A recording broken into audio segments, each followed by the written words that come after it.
They said, "Stay in the lounge, Grandpa. We'll come back for you after check-in." I nodded. Of course I did. That's what you do when your son gives you an instruction in that clipped, over-patient voice, the one reserved for the elderly, the confused, and the inconvenient. I sat where they told me, next to a dusty potted plant between a crying toddler and a flickering television tuned to a weather channel. It was 8:30 a.m. I waited 7 hours. I'd packed 4 days before. Laid out every outfit on the bed like I used to do for Michael's school trips. The tickets were to Miami. Our big family vacation, as Sarah, my daughter-in-law, called it. She'd insisted on matching t-shirts for the kids and me. Mine said Vacation Grandpa in bright blue letters. I didn't like it, but I wore it anyway. She had rolled her eyes at the airport when I brought my own snacks. At the security line, things started to feel off. Sarah kept glancing at her watch. Michael was unusually quiet. The kids were on their phones. When the TSA agent asked about seating, Sarah laughed and said, "Oh, we'll sort that later." And that was the last time anyone looked me in the eye. Once we passed security, Sarah turned to me with that same brittle smile. "Dad, why don't you stay in the lounge? We'll go ahead to check in the bags, sort the kids' boarding passes, and then come get you. Just relax. You've done enough." She patted my arm. It wasn't affection. It was dismissal. I sat. I waited. I watched them disappear into the crowd. After an hour, I stood up and paced near the window. After 2, I asked the front desk to page Michael. No response.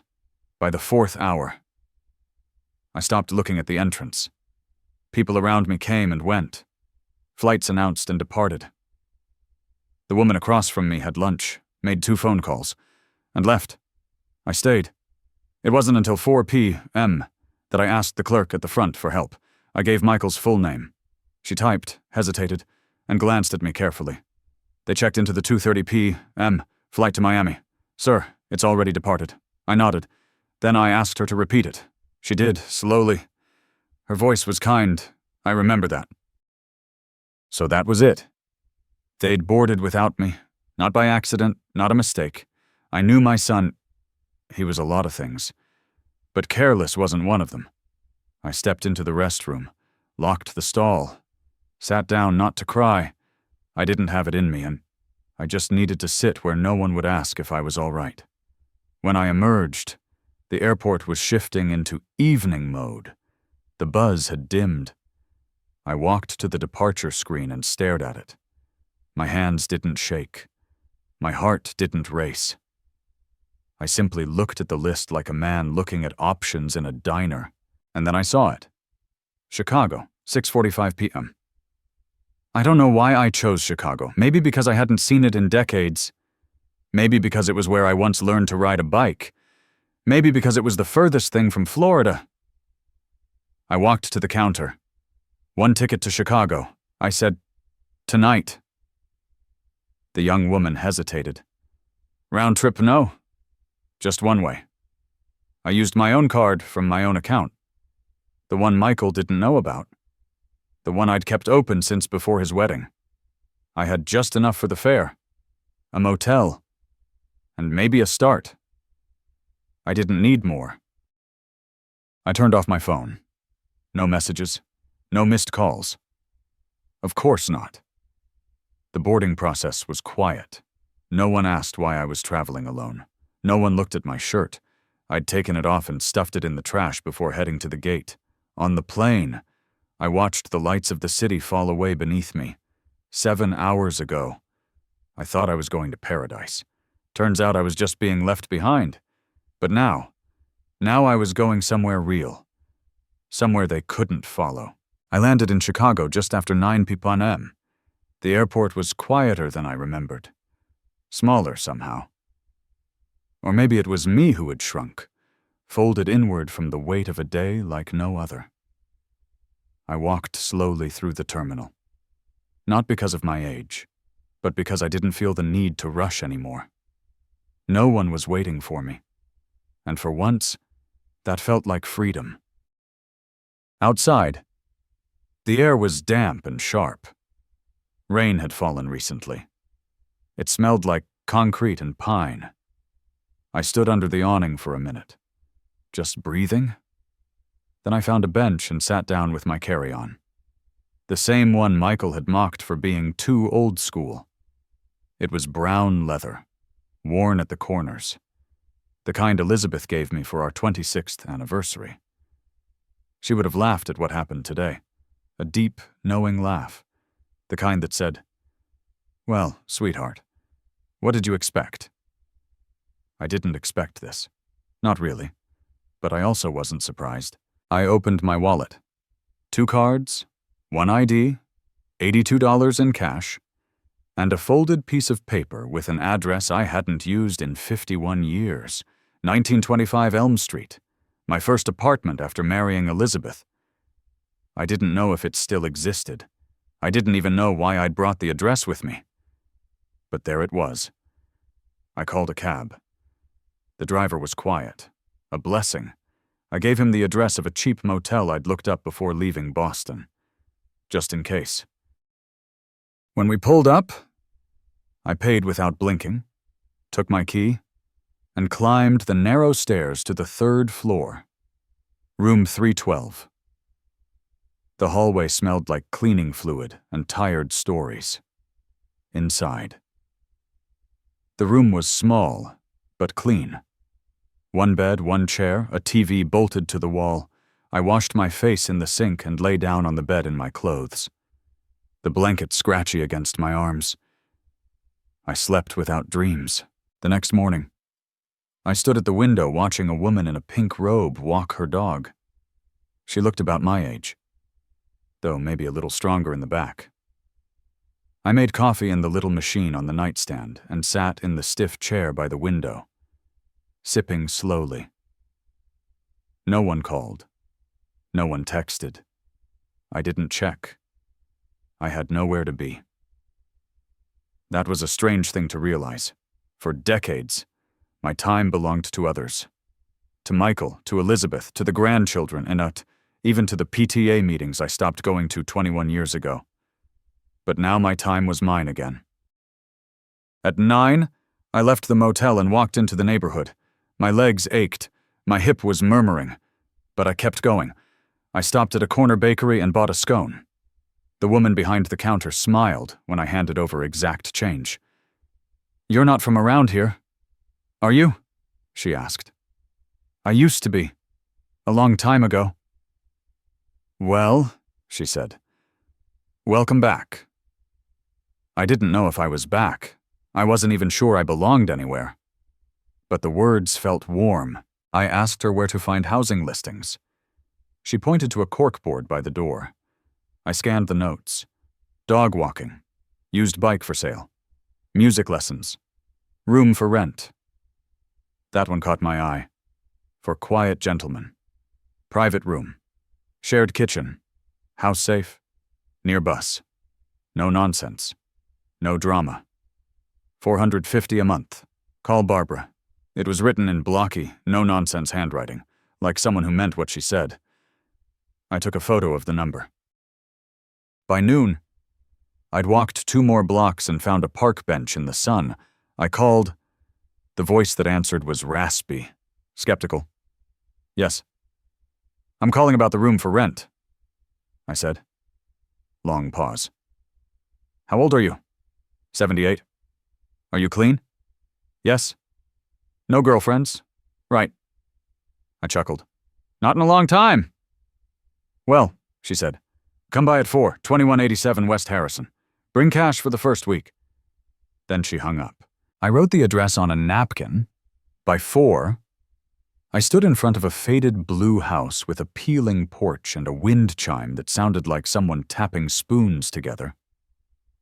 Barbara opened the door with a cigarette in one hand and a cat curled around her ankles. "You're the old man?" she asked.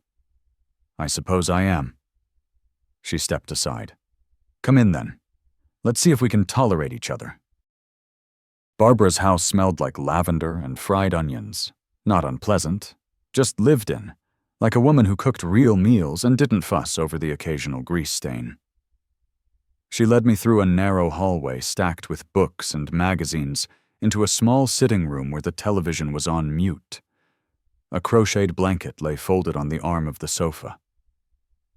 The room's upstairs, she said, gesturing with her cigarette. I followed her up the creaky stairs, one hand on the banister. The hallway at the top was darker, the paint slightly chipped. She opened the door to a room at the end. This is it. It was small. A twin bed, a nightstand, a dresser that had seen better decades. But the window was wide, and the afternoon sun poured in like it knew something good had finally found me. There was even a little desk with a worn chair. It's fine, I said. How much again? $450 a month, but I take weekly. $115 a week. Cash, no checks, no credit, no sob stories. She looked me over. You don't seem like the sob story type. No, I said. Not anymore. She nodded like that was the right answer.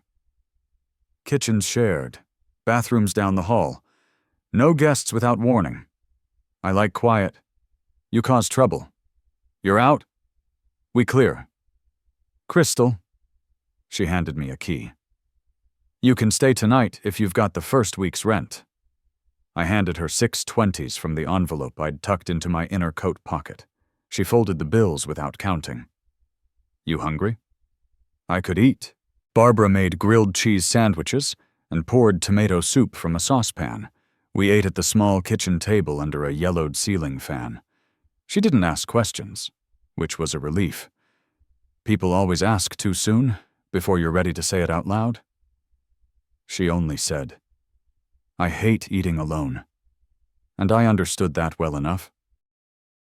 After dinner, I unpacked in the small room. I'd only brought 3 changes of clothes, a toothbrush, my medications, and an old paperback novel I never finished. I laid everything out carefully in the dresser, folding each item like it mattered.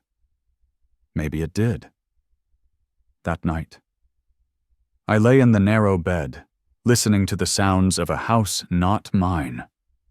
The ticking of a wall clock, the groan of floorboards, the distant sound of Barbara talking softly to the cat. No one called, no one texted. I didn't turn the phone on. In the morning, I made coffee before Barbara was up. The kitchen felt more familiar than my own back home. Maybe because it didn't belong to people who only remembered me when they needed something.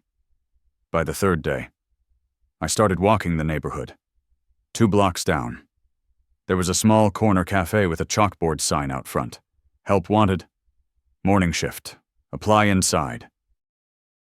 I stood there for a moment. I hadn't worked in 16 years, but I was no stranger to early hours and coffee pots. Inside. The place was simple. 3 booths, a counter, a few bar stools with cracked red cushions. A young woman in an apron was wiping the counter. You hiring? I asked. She looked up, surprised. You want to apply? Yes. She called to the back. A stocky woman with her hair in a messy bun emerged. Her name tag read, Linda. You have experience? She asked. I've raised 3 kids and run a household for 51 years. I can make coffee, carry plates, and I don't call in sick. She stared at me for a beat, then shrugged. Trial shift tomorrow, 6 to 11. You make it through that. We'll talk. That night, I ironed the only shirt I had that still held a crease. I went to bed early and stared at the ceiling for a long time. It had been less than a week since the airport. Less than a week since I'd been left behind like forgotten luggage. But something had shifted. I wasn't waiting anymore. Now I was walking. Working. Beginning. No one needed to know, right? Not yet. This life, this quiet, new, unexpected life was mine. The cafe smelled like burnt toast and old hope. I arrived at 5:45, 15 minutes early. The front door was still locked. A man with thick glasses and a flour-stained apron opened it for me without a word. He grunted something that might have been good morning and returned to the kitchen. Linda arrived 10 minutes later, holding a travel mug and a set of keys on a rainbow lanyard. She unlocked the register and handed me an apron without ceremony. Keep your hair tied back, no cologne, refill cups without waiting to be asked. And if someone leaves less than $1 tip, that's on you, not them. I nodded. She looked at me for a moment, then softened just a little. You nervous? No, I said. I'm 78.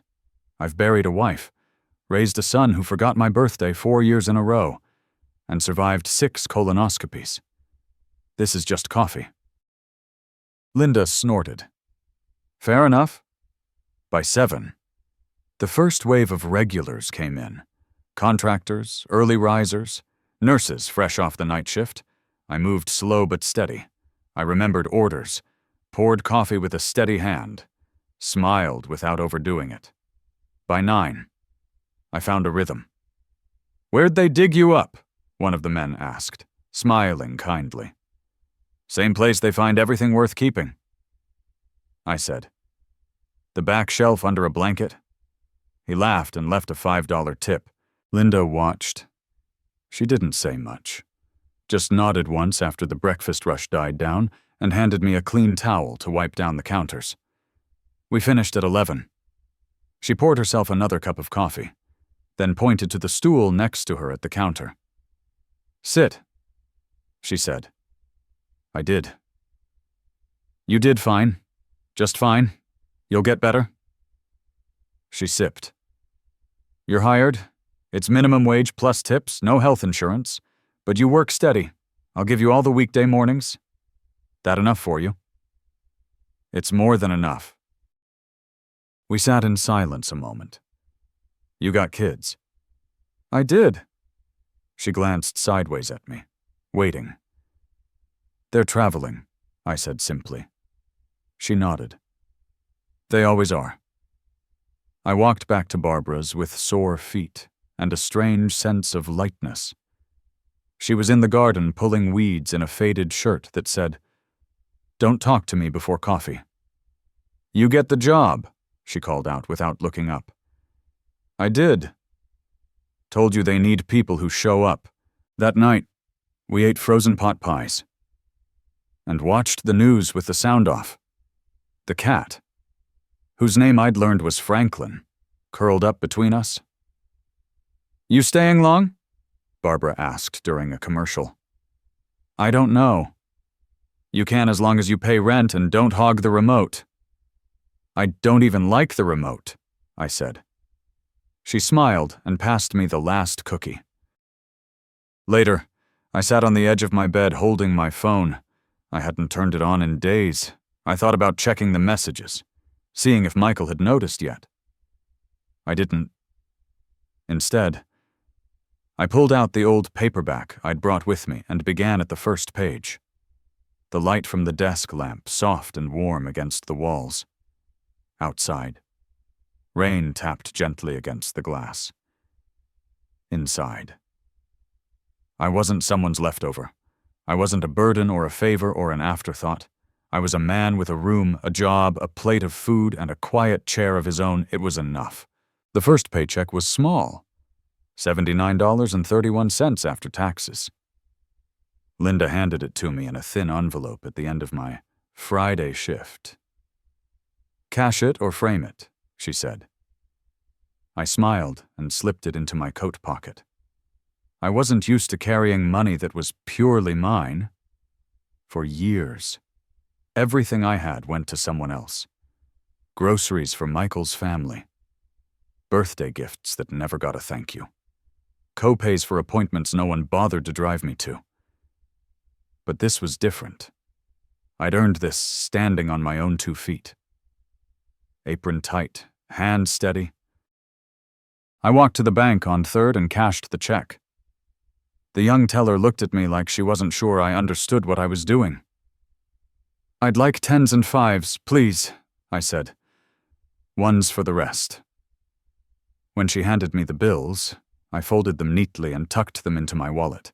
I walked out of the bank with my chin a little higher. Across the street was a second-hand clothing shop. Nothing fancy, just a narrow storefront with a cluttered display and a small handwritten sign. Fall specials. 25% off coats? I stepped inside. The bell on the door tinkled softly. A girl barely out of high school looked up from behind the counter and gave me a genuine smile. "Looking for something in particular?" she asked. "Yes," I said. "Something that makes me feel like myself again." She didn't laugh, just nodded and started showing me the racks. I chose a navy wool coat with a subtle herringbone pattern and deep pockets. It wasn't new, but it was warm and solid and well made. I tried it on. It fit like it had been waiting for me. When I paid in cash, the girl wrapped it in tissue as if it were a gift. "You look sharp," she said. "Thank you," I replied. "I feel sharp." That night, I walked home in that coat. It was just cold enough to justify it. Barbara was on the porch with Franklin, sipping wine from a coffee mug. "Where you been?" she asked. "Bought a coat." She whistled. "Look at you, classy gentleman. Only on Fridays." We went inside and split a can of chili. The heater buzzed like it was clearing its throat. The floor creaked under Barbara's heavy slippers. It was noisy in the way old houses are. A kind of comforting noise, like a body you've lived in long enough to recognize by sound. Later, I stood in front of the mirror in my little room. I turned left, then right, ran my hand along the fabric of the coat. It wasn't just clothing. It was proof. I was still here, still standing, still capable of choosing something for myself. For once, no one else had a say. The phone was still off. I hadn't turned it on since I landed. I didn't miss it. I missed people sometimes. But not the kind who leave you by a fake ficus plant at an airport and never look back. In the mornings, I worked. By noon, I walked. In the evenings, I read or listened to Barbara's rants about city politics. Every few days, I bought myself something small, a pair of wool socks, a crossword book, real tea instead of the dusty bags she kept in a tin above the fridge. I was beginning to understand that there was a life here. Not a grand one, but a good one. And it belonged to me. By the second week, the ache in my feet began to fade. My hands remembered how to carry plates without spilling. I could clear a foretop in under 2 minutes. Linda still didn't say much, but one morning she brought me a cinnamon roll wrapped in foil. "Too many," she muttered, sliding it across the counter. "Take one?" That was her way of saying I belonged. I settled into a rhythm. Monday to Friday, I worked mornings. Saturday, I took long walks through unfamiliar neighborhoods. On Sunday, I let myself rest. Barbara didn't hover. She didn't ask where I was going or why I was late. She just grunted when I came in and poured me a glass of something from a box. One evening, she came home with a stack of mail. "Something for you," she said, tossing an envelope onto the table. It had no return address, just my name in a familiar looping script. I stared at it for a moment before opening it. Inside was a single sheet of lined paper. "Grandpa," it read. "Where are you?" I didn't need to see the name. I knew the handwriting. Ethan, my oldest grandchild. The only one who used to visit without being asked. The only one who once spent an afternoon building a birdhouse with me, then painted it bright red and said, "This will be the coolest place in the whole yard." The letter was short, just a few lines. "Dad and Sarah are freaking out. They said you disappeared. No one's heard from you. I've been checking every day. I miss you. Please let me know you're okay." There was a phone number scribbled at the bottom. His new one. I sat with the letter in my lap, reading it twice. Then I folded it carefully and tucked it into the drawer of my nightstand. I didn't call. Not yet. But something inside me softened. The next day, I stood at the cafe register counting change when Linda said, "You've got a visitor." I turned. A man in a gray windbreaker stood just inside the door, peering at the menu like it was written in another language. He looked to be in his early 80s, neatly dressed, clean-shaven, a little unsteady on his feet. When he spotted me, he smiled. "You the one who knows how to make real coffee?" he asked. I poured him a cup and set it down. "Cream and sugar?" I asked. "Just cream, 2 splashes." We didn't talk much at first. He drank slowly, folded the newspaper someone had left behind, and left a tip that was more generous than necessary. He came back the next day and the day after that. By Thursday, I learned his name was Robert, widowed, 2 sons, one in Boston, one in Arizona. We didn't talk about them much. Mostly we discussed birds. He liked cardinals. I liked finches. We both agreed crows were smarter than people gave them credit for. On Friday, he brought in a picture of his wife. "Married 47 years, he said. "She made better coffee than this, but you come close." I smiled and refilled his cup. Later that evening, I stood by the window in my room, watching the wind stir the leaves outside. I thought of Robert's hands wrapped around the mug, Ethan's letter, the navy coat hanging on the back of my door. There were still gaps in this new life. Still quiet. Aches in the middle of the night, but something was taking shape. Not a return to what I'd lost, but a turning toward something I hadn't known I could find. It wasn't forgiveness. It was freedom. The phone stayed off. I kept it in the bottom drawer of my nightstand, wrapped in a clean handkerchief, like something sacred or dangerous. And I wasn't yet sure which. Barbara didn't ask. She wasn't the type. But one evening while we shelled peas in the kitchen, she said, "You hiding or healing?" I looked up from the colander. "Both," I said. She nodded once and went back to the peas. It had been 3 weeks. 3 weeks since the airport. Since the lounge chair with the broken armrest. Since the cheap plastic water bottle Michael pressed into my hand before disappearing. Not a single call had come through. Not one attempt that I'd seen to find me. Except Ethan. Every now and then, I opened his letter. The creases were softening from use. His handwriting reminded me of his mother. The same long loops on the Y's. The same nervous tilt to the right. But I still didn't call. It wasn't punishment. I wasn't cruel. I just wasn't ready to open the door they'd closed without blinking. It takes longer to walk back from silence than it does to fall into it. At the cafe. Linda didn't say much, but she started saving me the crossword page from the morning paper. "You look like the kind of person who finishes what they start," she said. Robert came every day now, always at 9:10, always in that same gray jacket. He didn't flirt, not exactly, but he lingered a little longer with each visit, told more stories, asked more questions, the kind of questions that aren't nosy, just curious.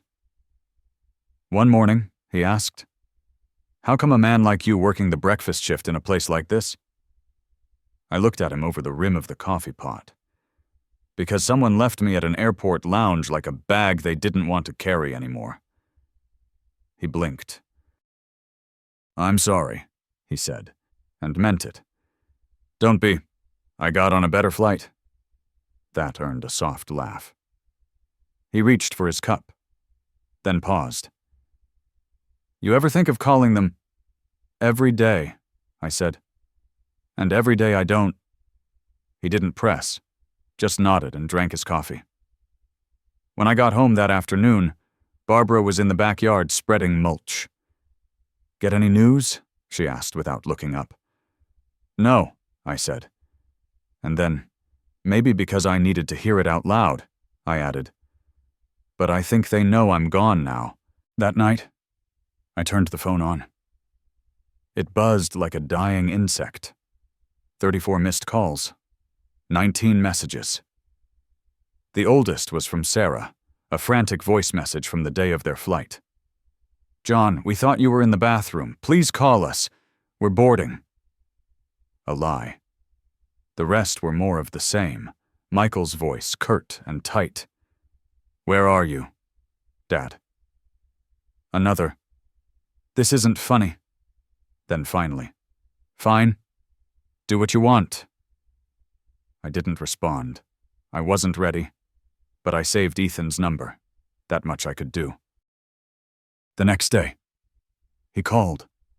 I stared at the screen, watched his name blink. And for the first time, I answered. Grandpa. His voice cracked like he wasn't sure if I'd speak. I'm here, darling. A long pause. Then, you're okay. I'm better than okay. Where are you? Somewhere quiet, somewhere I chose. He didn't beg. He didn't guilt me. He just said, I'm glad you're safe. I miss you. I miss you, too. That was enough for now. No explanations, no apologies. Just the sound of someone who still wanted me in their life. Not because I made birthday cakes or babysat on weekends, but because I mattered. And that sound, soft, simple, sincere, meant more than any seat on a plane. By the 4th week, I'd memorized the walk from the cafe to the corner pharmacy. The smell of the lilac bush outside Barbara's neighbor's yard, and the sound of Robert's knock on the cafe window when I forgot his cream. Life was not exciting, but it was whole. It had shape. It had peace. And then, on a rainy Tuesday afternoon, a letter came in the mail. Barbara slid it across the kitchen table without comment. The return address was Boston, my old home. The handwriting was familiar in the way a bruise is familiar, something you recognize by the ache it leaves behind. Michael. The envelope was thick. Inside, 7 pages of neat, angry script, no greeting, just, I can't believe you did this. He accused me of disappearing, of making a scene by absence, of putting the family through stress during their vacation. Sarah cried every night. He wrote, the kids were confused. Do you think that was fair to them? Not a word about the airport lounge. Not a word about asking me to wait. No mention of the 7 hours. Just the performance of pain. The rewriting of facts. He ended the letter with, we're willing to talk, but only if you're ready to be reasonable. Reasonable, as if decades of babysitting, cooking, paying their bills, and being told where to sit and when to be quiet had been unreasonable, as if disappearing was a tantrum, not a choice. I folded the letter and slid it back into the envelope. Barbara didn't ask what it said. She only passed me a plate of toast and nodded toward the window. Storm's coming, she said. It was the next morning. Ethan called again. I heard Dad wrote to you. He did. You going to respond? I was quiet for a moment. Then, no, not yet, maybe not at all. Ethan didn't argue. I get it. He told me he'd started a job at a bookstore, part-time, low pay, but I like it. He said, books don't yell at you. We laughed, easy and warm. You sound different, he said at the end of the call. Different how? Lighter. That night, I took the letter from Michael, lit a match, and fed it to the kitchen sink flame by flame. Barbara didn't flinch. I would have used the fire pit, she said. More satisfying. At the cafe the next morning, Linda pulled me aside. You want an extra shift this weekend? Saturday brunch is hell. I said yes before thinking. Not because I needed the money, though it helped, but because I liked the feel of a full day. The ache in my feet was honest. Robert came in late. He'd started using a cane. Nothing dramatic, just age showing up where it always does. The knees, the lower back, the pride. "You burned the place down yet?" he asked, settling into his usual stool. "Not today," I said, pouring his cup. He sipped, then paused. "You ever think about going back to Boston, to any of it?" I wiped the counter. "No, not once." He nodded slowly. "Then maybe you finally arrived." That night, Barbara surprised me. She knocked on my door holding a flyer. "Community Center is doing a potluck next week. You and I should go." I raised an eyebrow. "You go to potlucks." "I go to free food and other people's gossip," she said. "Don't read into it." I smiled. "I'll make my lemon squares." "Good. I'll lie and say I made them." The days were getting shorter now. Dusk settled earlier, curling around the house like an old quilt. I made tea and sat by the window with my crossword book. Franklin purred at my feet. My coat hung by the door, warm and ready. For the first time in years, I didn't feel like someone waiting for life to start again. It had already started. Quietly, without permission, and it was mine. Saturday brunch at the cafe was chaos. By 8 a.m. The line was out the door. The coffee urn was groaning, and the pancake griddle hissed like it had something to prove. Linda moved like a woman in a war zone, snapping orders, flipping tickets, and slapping spoons into syrup containers with practiced violence. "Eggs over hard. Booth 3, she barked. I didn't flinch. "Refill on 6. Already done. By 10, my feet felt like stone, but my head was clear. There's a strange comfort in service. You stop thinking about yourself because you're thinking about everyone else. And in that, sometimes you find a kind of peace. Robert didn't come in. Saturdays weren't his days.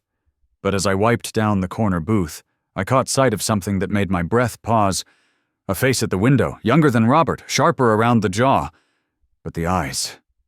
Those eyes. I knew. Sarah. She stood outside for only a second. Her coat was too nice for the drizzle, her expression unreadable. She didn't come in, just turned and walked away. I said nothing to Linda. I finished my shift, counted my tips, and walked home slowly in the fading afternoon. The sidewalks shimmered with leftover rain. My coat held the warmth of movement. My hands didn't tremble. At the house, Barbara was out. A note on the fridge said, "Library talk on bees. Back at 7. Don't wait on dinner unless you're cooking." I made soup anyway.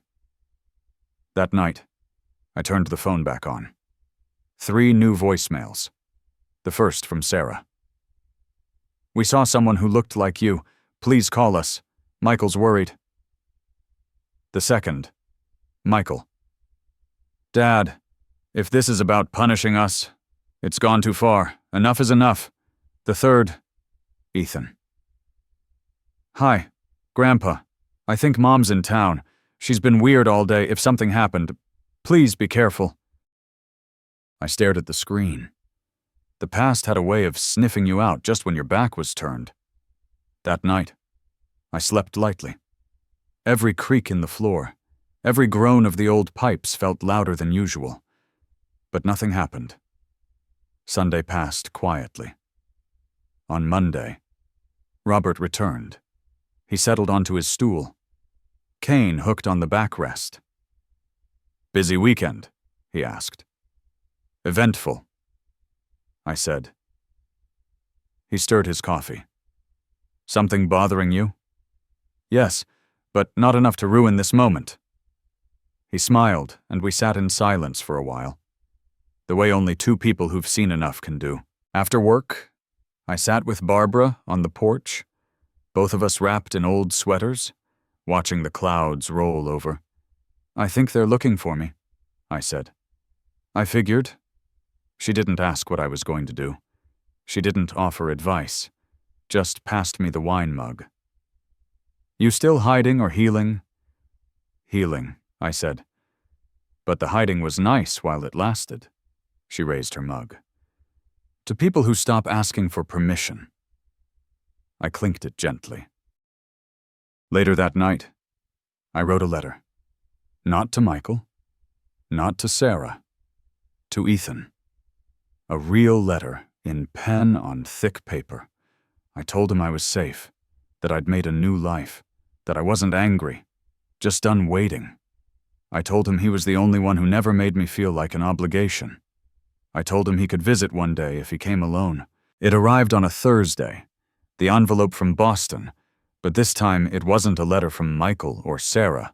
It was a manila folder, bulky, stiff, with the return address of a regional news outlet I recognized from the old neighborhood.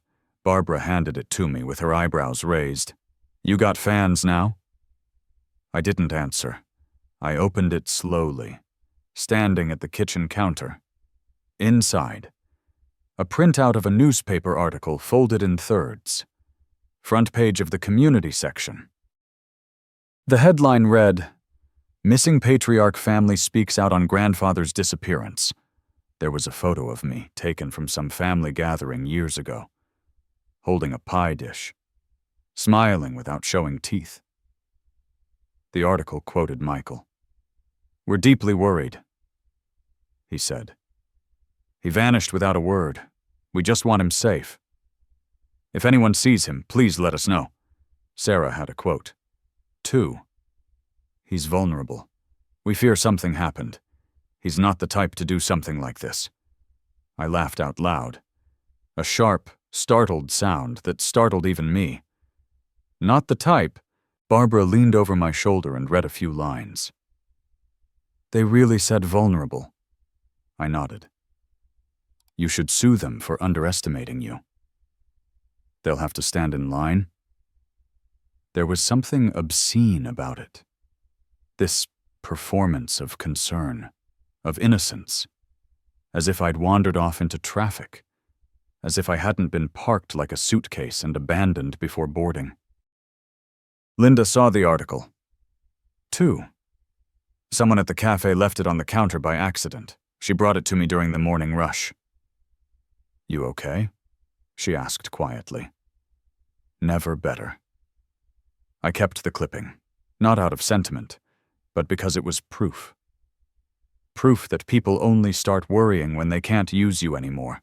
That night, I sat with Robert in the booth by the window. He didn't ask about the article. He just handed me a little brown paper bag. I saw this and thought of you, he said. Inside, a tiny hand-painted magnet shaped like a birdhouse. It's silly, he added quickly. I just remembered something you said. I smiled. It's not silly. It's perfect. When I got home, I stuck it to the fridge with the same hand that had carried Michael's lunch to school 100 times, the same hand that had paid his rent more than once, the same hand that would not ever again reach out for more abuse. I didn't tell Barbara about the magnet. Some things you keep for yourself. Instead, I told her I'd like to bake something for the potluck after all. Lemon squares, she asked. No, I said. Something better. The next day I pulled out my old recipe box, the one I'd saved, even when I sold nearly everything else. I found the card written in Elizabeth's handwriting back from our first Thanksgiving together. John's sweet potato cake, good enough to make people behave. I baked it. The house filled with cinnamon and memory. Barbara danced in the kitchen in thick socks. Franklin meowed like he'd been promised a slice. When we brought the cake to the community center, a woman at the door said, "What's that smell? It's divine." New life, Barbara said before I could answer. We both laughed, and I didn't feel small. I felt real, rooted, ready. And somewhere, probably Michael and Sarah were wondering how they'd lost control of the man they never really saw. Let them wonder. The community potluck was held in the basement of a church that smelled faintly of old hymns and pines. Folding tables lined the walls, covered in plastic cloths and mismatched dishes. A woman with a gray braid and clipboard directed traffic like a general in an apron. Barbara and I arrived 10 minutes early. Cake carefully balanced in her arms. I carried the utensils and napkins. It had been years since I walked into a room where I didn't know a soul and didn't care. "You go find a table," Barbara said. "I'll handle introductions." I stood by the coffee station, warming my hands around a paper cup. People trickled in slowly, mostly women in thick sweaters and sensible shoes. A few men who hovered near the food, like it might vanish if they blinked. Someone tapped my shoulder. "Did you bring the sweet potato cake?" I turned. A woman with kind eyes and a sturdy frame smiled at me. "I did." "God bless you," she said. "I thought Clara Porter was bringing her dump cake again. Yours smells like someone still knows what the holidays taste like." I chuckled. I've been known to cook under pressure. The evening was slow and loud in the way small gatherings always are. People talking over folding chairs, passing dishes down long tables, laughter popping like firecrackers. My cake disappeared before the prayer was done. Someone asked for the recipe. I said it was classified. Around the halfway mark, Barbara introduced me to a retired school librarian named Marcia and a former bus driver named Terry. They invited us to join their monthly trivia night. I told them I'd only go if the questions were from before 1991. Later, during dessert, Barbara leaned over and whispered, "You look smug." "I feel smug." I said, it had been so long since I was part of something that didn't ask me to prove my worth first. Back home, we kicked off our shoes and flopped onto the couch. Franklin settled on my lap, heavy and warm. Barbara turned to me. "You know they're going to show up, right?" I didn't answer. She said it again. Softer, "Sooner or later." "I know." And I did. The letter, the article, Sarah's face outside the cafe, they were warning shots, and I was tired of being on alert. The next morning, a man in a suit stood outside the cafe. He waited until my shift ended, then stepped inside, removed his sunglasses, and said, "Are you Mr. Jonathan Miller?" I didn't like the tone. Too formal, too careful. My name is David Sorensen. I represent Michael and Sarah Miller. They've asked me to speak with you regarding your well-being and your assets." I blinked. "My well-being is excellent," I said. "And my assets are none of your business." He shifted uncomfortably. "They're very concerned. Mr. Miller, they'd like to ensure you're in a safe environment, possibly discuss some next steps." I folded my apron and placed it on the counter. "Tell Michael and Sarah I'm not a pet they forgot to pick up, and there are no next steps unless I take them." He cleared his throat. "If you'd just consider—" "I've considered enough." I walked past him and out the door, leaving him blinking in the light. Robert was waiting outside. He didn't look like he came for coffee. He said he didn't. "You okay?" "Yes," I said, "because I'm not going to let anyone convince me I'm not." That evening, I wrote one more letter, not to Ethan this time, to Sarah. 3 lines. "I know what you did. I know what you didn't say. I'm not angry. I'm not coming back.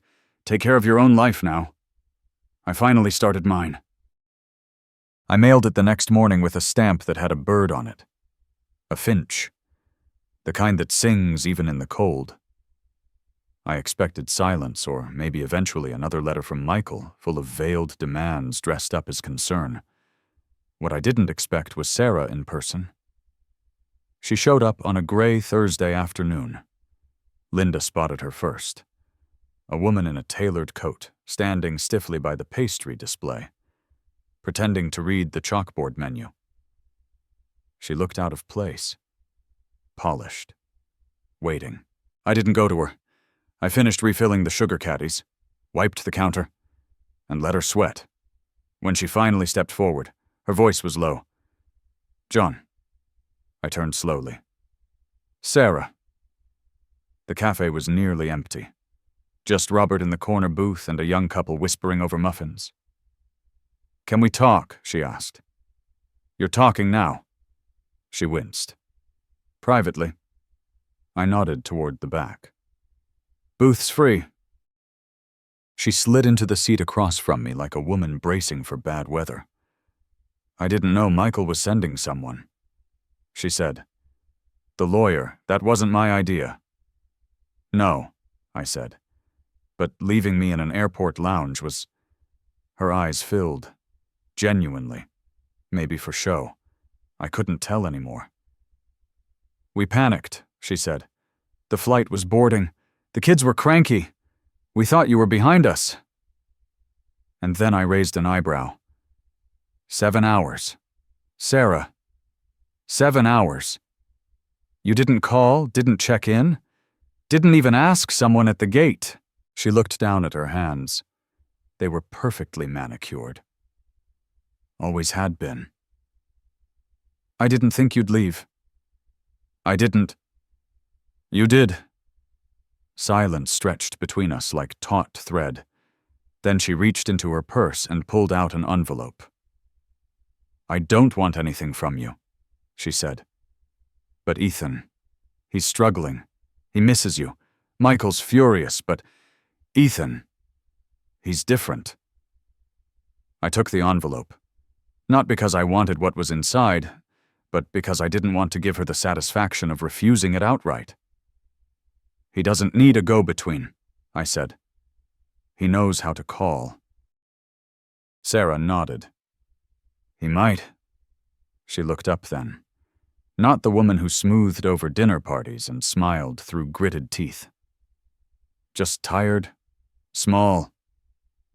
"I wasn't trying to replace you," she said quietly. "I just didn't want your shadow in every room." That was the closest thing to honesty I'd ever heard from her. I stood. "I'm not your shadow, Sarah. I'm my own person, and I finally remembered how to be one." She left without finishing her coffee. That night, Barbara and I sat on the porch wrapped in blankets. The air smelled like rain and wood smoke. "She really said that?" Barbara asked. I nodded. And nothing. She said her piece. I said mine. "You going to see them?" "No." Barbara sipped her tea. "What about the boy, Ethan?" I smiled. "He's different. I'll see him, but on my time." Later. I opened the envelope. Inside, a photo of Ethan as a child. Me holding him on my hip in the garden. Both of us laughing. Tucked behind it, a note in his handwriting. I remember. I always remembered. Just 5 words. But they were enough to hold the rest of the week in place. I spent the next morning in the kitchen watching the kettle boil and thinking about the word cut. Not in the violent sense, but in the quiet, final way a string is snipped, a tether released. I'd spent so much of my life tied to people who assumed I'd never walk away. But I had. And every day I didn't go back. The knot loosened a little more. That afternoon, I went to the bank. The teller was the same girl who'd cashed my first paycheck. Her name was Mari. She wore purple nail polish and always looked slightly surprised to be indoors. "I'd like to make a transfer," I said, sliding my ID across the counter. "Sure," she said. "From which account?" I gave her the number of the small one. I'd opened with my old card. The one I'd used for groceries when Elizabeth was alive. The one Michael never knew existed. And the recipient, I smiled. Ethan Miller. I handed her the routing information he'd included in his note. "It's not a huge amount," I said. "Just a little something for books or groceries or getting away if he ever needs to." Mari tapped at her keyboard. "You're the first person I've seen in months send money without strings attached." That's the point. It felt good. Not like revenge, sharper than that, like closure. I walked out of the bank and into the crisp air, coat buttoned, collar up. The wind didn't bite. It nudged like a reminder. At home, Barbara was watching game shows. "You look smug again," she said without looking up. I made a decision. "Anyone die?" "Not yet," she grinned. That night, I wrote one last letter. This one wasn't for the family. It was for the lawyer, David Sorensen. I kept it brief.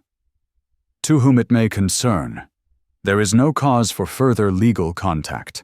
I am of sound mind in a safe environment and not under duress. I have retained local legal counsel. Any further attempts to contact me under the guise of concern will be considered harassment. Sincerely, Jonathan Miller." I signed it with a steady hand and dropped it off at the post office the next morning. That was the final cut. I wasn't angry anymore. Just done. At the cafe, Linda handed me an extra shift without asking. "You're the only one who shows up early," she said. "The rest want applause for showing up at all." Robert came in just before noon. He looked tired, but steady. We sat by the window with tea instead of coffee. "You look lighter," he said. "I wrote a letter." I said, "The last one?" He didn't ask what it said. He only nodded. "Sometimes it's the unsent ones that change everything," he said. "Sometimes it's the ones you send without waiting for a reply." When I got home that evening, I stood in the doorway for a moment. The house smelled like garlic and dryer sheets. Franklin padded up and headbutted my shin. Barbara looked up from the kitchen. "I made pasta. Hope you're hungry." I was hungry, free, unafraid. Everything I hadn't been in years. Barbara turned 71 on a Tuesday. She didn't want a party. "People start singing and I want to run," she said. But I baked a chocolate cake anyway and left it on the kitchen table with 2 candles and a card that read, "You're not old. You're vintage." She laughed when she saw it. "I guess I can tolerate cake," she said, slicing it thick. That night, we sat on the porch with slices balanced on paper plates, wrapped in quilts, watching the moon rise. It was a quiet celebration, the kind I never used to believe counted, but they do, maybe more than the loud ones. "You know," Barbara said, "you've been here almost 2 months." "I know." "You planning to stay?" I looked out at the street, empty and soft under streetlight. "Yes." She nodded. "Good. This house is weird without someone yelling at the cat." We toasted with lukewarm tea. Franklin yawned and curled tighter between our feet. The next day, Linda gave me an envelope. "What's this?" "Your name's on it. No return address, but the postmark's local." I opened it after my shift, sitting on the back step behind the cafe. Inside was a letter. The handwriting was large, deliberate. "Grandpa, I'm coming to Chicago. I want to see you. I'm not bringing anyone. I just want to talk. I'm staying at the Red Fern Motel on Maple, room 12. If you want to come by, I'll be there Friday and Saturday. If not, I'll understand. Ethan." There was no guilt in it, no pressure. Just a boy. No, a man now, reaching out with quiet hands. Friday morning came faster than expected. I dressed carefully. Not for him. For me. Navy coat, clean shirt, a touch of aftershave the color of dried cherries. I didn't tell Barbara where I was going. She didn't ask. The red fern was modest, clean, but tired. I knocked once. He opened the door like he'd been waiting with his hand on the knob. He was taller than I remembered. Scruff on his jaw. Shadows under his eyes. But the same gentleness in the way he looked at me. "Hi, Grandpa." "Hi, sweetheart." He didn't hug me right away. He stepped back and let me in. The room smelled like takeout and hotel soap. The bed was made, but the desk was cluttered with books. He'd brought books. That said everything. We sat not too close, like we knew we needed space before warmth. "I didn't know if you'd come," he said. "I didn't know either." He nodded. "I read your letter. The one you didn't send. You left it in the drawer. Mom found it." "Of course she did." "I'm glad you didn't send it," he said. "But I'm more glad you wrote it." We talked about small things, big things, how his job was going, how I liked Chicago, how freedom tasted when no one was watching. "I think about you a lot," he said. "You were the only person who ever made me feel enough just by sitting beside me." I reached over and took his hand. "You always were enough. You still are." We didn't cry, neither of us, but we breathed deeper. He didn't ask if I was coming back. I didn't ask if he was staying. We knew better than that. Before I left, he handed me a small wrapped bundle. Inside was a book of poems. "I underlined the ones that made me think of you," he said. "That night, I read them one by lamplight. Slowly. One line stayed with me. There are men who rise not from fire, but from forgetting who told them they couldn't. And I slept with the window cracked. The sound of wind soft like a second chance." The next morning, I walked to the cafe like usual, same coat, same steps, but something was different. Not around me. In me. Ethan had gone back to the motel after breakfast. His train was at noon. We didn't say goodbye, just hugged long and quiet in the lobby while someone vacuumed in the next room.